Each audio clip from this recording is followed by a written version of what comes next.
இளம் சிறார்களுக்கும் சர்க்கரை நோய் எளிதில் வந்துவிடுகிறது. நாம் செய்யும் தவறுகள் என்னென்ன? மனம் திறக்கிறார் பிரபல சர்க்கரை நோய் மருத்துவர் ஸ்ரீராம் கணேஷ். கோவை பந்தயசாலை பகுதியில் சக்தி சுகர்ஸ் பிரைவேட் லிமிடெட் எனும் தனியார் நிறுவனம் செயல்பட்டு வருகின்றது.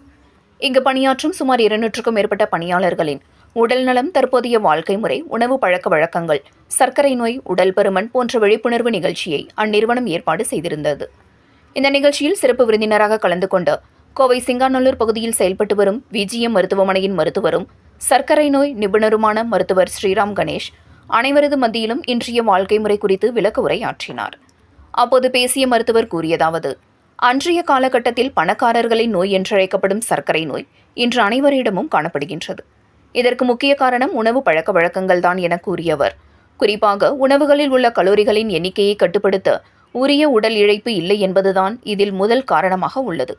வளர்ந்து வரும் உலகில் புதிய புதிய கண்டுபிடிப்புகள் நம் உடல் உழைப்புகளை தடுக்கின்றது. இப்படியே சென்றால் சர்க்கரை நோய்க்கு மருந்து தயாரிக்கும் நிறுவனங்கள் வீதிக்கு வீதி வந்துவிடும் என்றார். நடைப்பயிற்சியும் ஓட்ட பழக்க வழக்கங்களும் நம்மிடையே குறைந்து வருகின்றது என தெரிவித்ததுடன், தற்போதைய சூழ்நிலையில் இளம் சிறார்களுக்கும் டைப் 1, டைப் 2 சர்க்கரை நோய் காணப்படுவது வேதனை அளிக்கின்றது என தெரிவித்தார்.